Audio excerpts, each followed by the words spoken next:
रहमान अस्सलाम वालेकुम। बाब नंबर 3 ज़मीन और माहौल।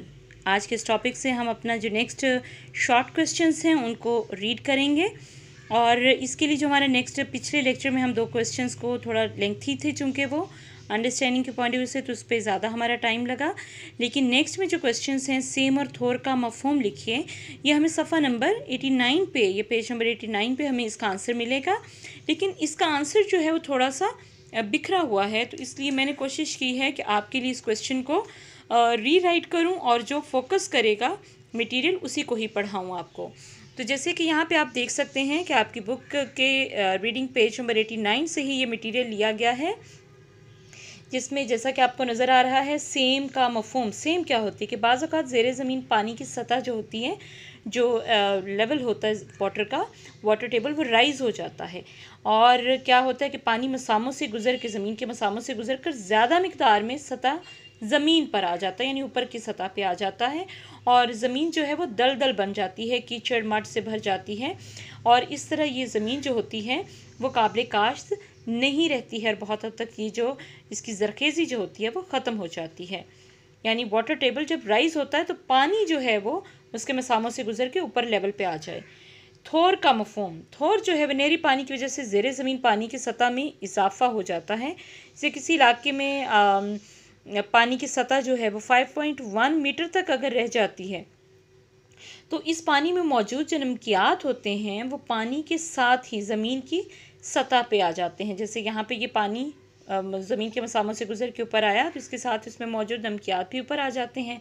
अब पानी तो आगे अभी बखारात बनकर उड़ जाता है, लेकिन उसमें मौजूद जो नमकियात होते हैं वो ज़मीन पर ही रह जाते हैं और ये जो नमकियात होते हैं ये ज़मीन की फर्टालिटी को बहुत ही बैडली डिस्टर्ब करते हैं, जिसके बायस ज़मीन काश्त के काबिल नहीं रहती और यूं ये ज़मीन जो है वो बंजर हो जाती है। नेक्स्ट हमारा जो क्वेश्चन है वो है जंगलात के 2 फ़वाइद बयान कीजिए। सफ़ा नंबर 90 और 91 पर ये आंसर्स इनके मौजूद हैं। हम इसको भी रीड करते हैं। जैसा कि यहाँ पे आप देख सकते हैं सफ़ा नंबर 90 पे मौजूद है कि दरख्त ना सिर्फ जानवरों और परिंदों का अहम मस्कन है बल्कि ये सैलाब और तूफ़ानों के असरात को भी कम करते हैं। ये इसका फ़ायदा हो गया इंसान की रहाइश, जैसे इन रहाइश के तौर पे ईंधन में और सड़कें बनाने के लिए इनको हमने काटना तो शुरू कर दिया है, लेकिन दरख्तों के तहफ़्फ़ुज़ के लिए मौजूद कवानीन को फ़ौरी तौर पे अपडेट करने की भी ज़रूरत है। तो हमारे माहौल को, हमारी जो ग्लोबल वार्मिंग है उसको बहुत हद तक कंट्रोल करने में हेल्पफुल होते हैं। तो इस तरह से आप कोई सी 2 इसकी जो फ़वाइद हैं वो इसमें राइट कर सकते हैं।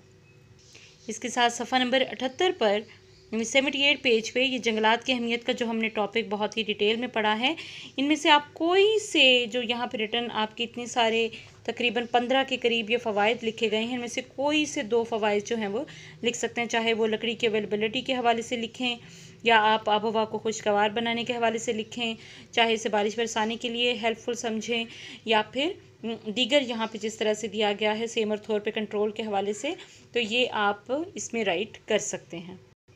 नेक्स्ट हमारा क्वेश्चन है पाकिस्तान में पाए जाने वाले 3 बड़े ग्लेशियर्स के नाम लिखिए। सफ़ा नंबर 73 पर इसका आंसर जो है वो मौजूद है और इस क्वेश्चन के अंदर आंसर में आप सिर्फ नाम भी लिख सकते हैं, लेकिन उस पेपर की प्रेजेंटेशन को इम्प्रूव करने के पॉइंट ऑफ व्यू से आप इसकी अगर डिटेल्स भी राइट करते हैं तो वो ज़्यादा जो है वो खूबसूरत लगेगा।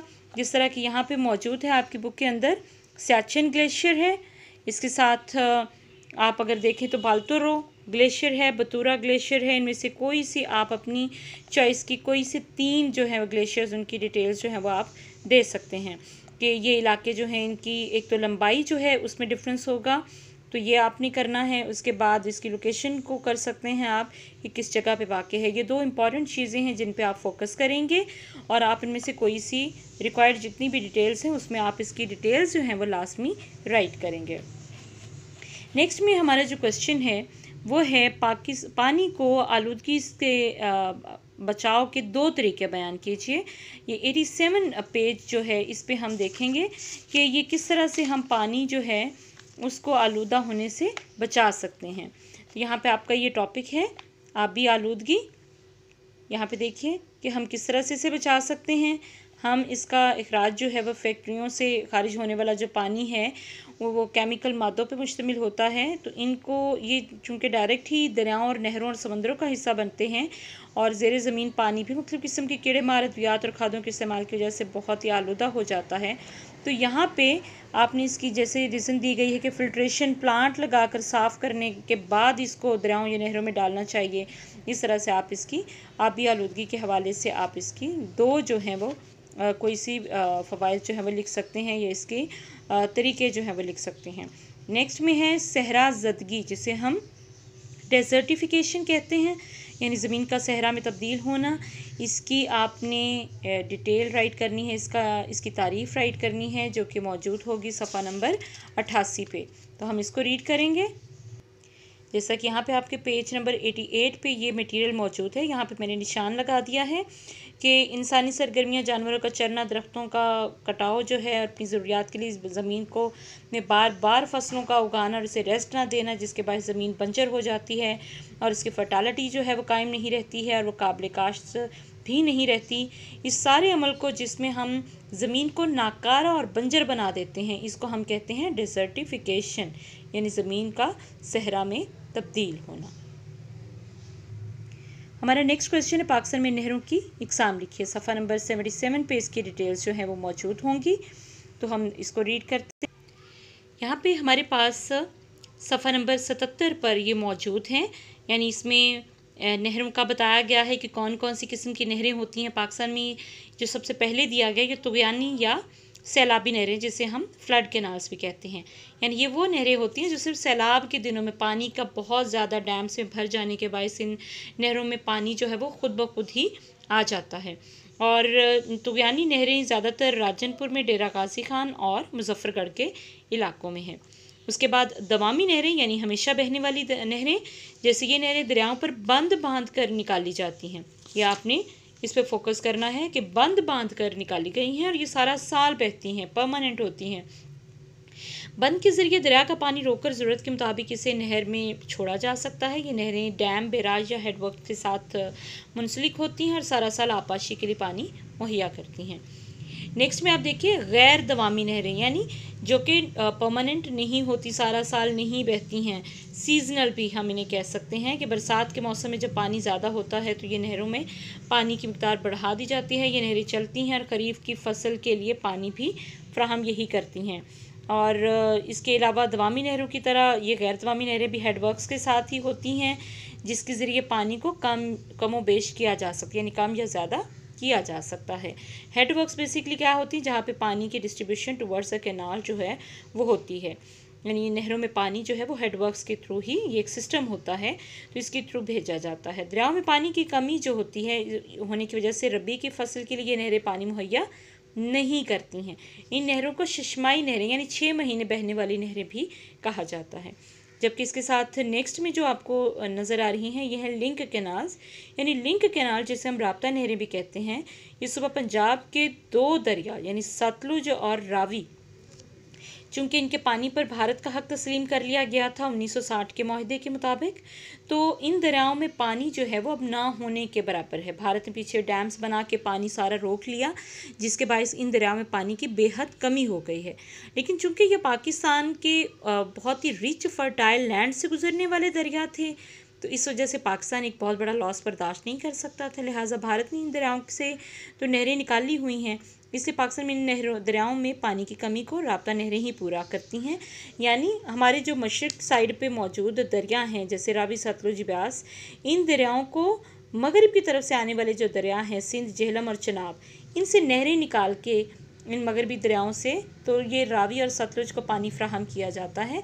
इसकी मैं आपको एक छोटी सी एग्जांपल जो है वो ड्रॉ करके बताती हूँ कि जैसे हम बात करते हैं कि ये है सतलुज का रिवर, इसी तरह से ये रावी है, इसी तरह से ये हमारा लॉन्गेस्ट रिवर सिंध है, झेलम है, यहाँ पे चनाब आएगा, फिर झेलम और फिर सिंध। तो इस तरह से क्या हम करेंगे कि ये एक दरिया का पानी दूसरे में, दूसरे से तीसरे में, तीसरे से इस तरह से इन दरियाओं तक पहुंचाया गया है। क्योंकि ये दरिया जो हैं ये पाकिस्तान की ईस्टर्न डायरेक्शन में वाक़ हैं, तो इसलिए हम इन्हें मशरक़ी दरिया कहते हैं, रावी, सतलुज, ब्यास को। जबकि इन दरियाओं को हम ये वेस्ट साइड पे हैं, तो इसलिए सिंध झेलम चनाब को हम मगरबी दरिया कहते हैं। तो इस तरह से लिंक बना दिया गया, लिंक के ज़रिए से एक दरिया का पानी दूसरे दरिया में डाल के और फिर दूसरे से तीसरे दरिया में डाल के पानी को इस जगह तक पहुंचाया गया, क्योंकि यहाँ पे मौजूद जो दुआबे हैं यानी जो वो लैंड्स हैं जो कि टोटली दो दरियाओं के दरमियान घिरी हुई हैं और रिच फर्टाइल हैं, लेकिन पानी की नॉन अवेलेबिलिटी की वजह से सूखे का शिकार हो जाती हैं।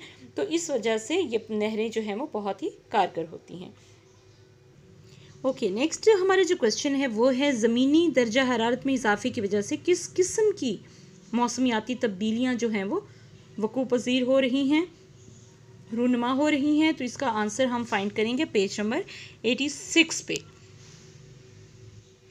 तो यहाँ पे जैसा कि मैंने निशान भी लगाया है कि हवाई आलूदगी की वजह से हमारी हवा में नुकसानदेह गैसों की मिकदार में इजाफा हुआ है, और यही चीज़ हमारी कार्बन डाइऑक्साइड और सल्फर ऑक्साइड वगैरह जो हैं ये हमारी ज़मीन को, हमारी हवा को आलूदा कर रहे हैं, और इन मुज़र असर जो नुकसानदेह गैसों में इजाफा हो रहा है इसकी वजह से हमारा कुदरती माहौल जो है वो मुतासर हो रहा है।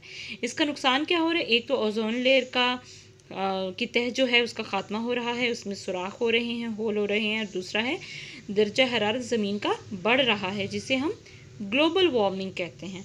इसके अलावा ये मुख्तलिफ़ किस्म की ख़तरनाक बीमारियों का भी बाइस बन रही हैं, जिसमें फेफड़ों का सरतान यानी कैंसर भी मौजूद है, और मुख्तलिफ़ जल्दी बीमारियां जो हैं यानी स्किन डिजीज़ जो हैं वो भी बहुत हार्मफुल हैं। नेक्स्ट हमारा जो क्वेश्चन है वह है जंगलात के कटाव के दो नुकसान, जो कि सफ़ा नंबर 88 पर मौजूद हैं। यानी इन जंगलात के अगर हम यहाँ पे देखें तो ये आपको नज़र आ रहा है कि जंगलात पुरअर्ज़ पर ऑक्सीजन मुहैया करने के अलावा इनकी बेदराए जो कटाई है उससे ऑक्सीजन की पैदावार में कमी हो रही है, कार्बन डाइऑक्साइड की मिकदार में इजाफा हो रहा है, जिससे माहौल जो है वो बहुत हद तक ख़राब हो रहा है। मौसमियाती तब्दीलियाँ वाक़ हो रही हैं, जैसे बारिशों में कमी या ज़्यादती होना, सैलाब का आना, और इस तरह से बारिशों के वक्त में तब्दीली होना, ये सारी जो हैं इस वजह से हार्मफुल असरात जो हैं इसके रूनुमा हो रहे हैं। तो यहाँ पे मैंने आपके लिए निशान भी लगा दिया है, तो ये 3-4 लाइन्स जो हैं ये आपके इसके आंसर की होंगी। नेक्स्ट हमारा जो कॉलम है वो है कॉलम 1, जिसमें चीन पाकिस्तान, जैसे चीन और पाकिस्तान जो है इक़्तिसादी राहदारी मंसूबे के साथ आपस में इन्वॉल्व हैं, यानी CPEC, China Pakistan economic corridor जिसे हम इंग्लिश में कहते हैं, और यहाँ पे हम इसे कहेंगे इक़्तिसादी राहदारी यानी गुज़रगाह का मंसूबा। तुर्कमेनिस्तान जो है ये कोई हिंदोकश की बुलंदतरीन चोटी है। हवा की आलूदगी जो है वो कार्बन डाइऑक्साइड और सल्फ़र की मौजूदगी है। गवादर जो है वो बलूचिस्तान का सी पोर्ट है। दरिया झेलम जो है वो मंगला डैम जो है वो दरिया झेलम पर बनाया जाने वाला है, लिहाजा हम इस तरह से इसको कनेक्ट करेंगे। आपको जैसे बताया गया है कि चीन पाकिस्तान को CPEC यानी इक़्तिसादी राहदारी के साथ, तुर्कमेनिस्तान को हिंदोकश, हवा की आलूदगी कार्बन डाइऑक्साइड एंड सल्फ़र की मिकदार में इजाफा, गवादर बलूचिस्तान, दरिया झेलम को मंगला डैम से अटैच करेंगे। Okay, thank you so much dear students.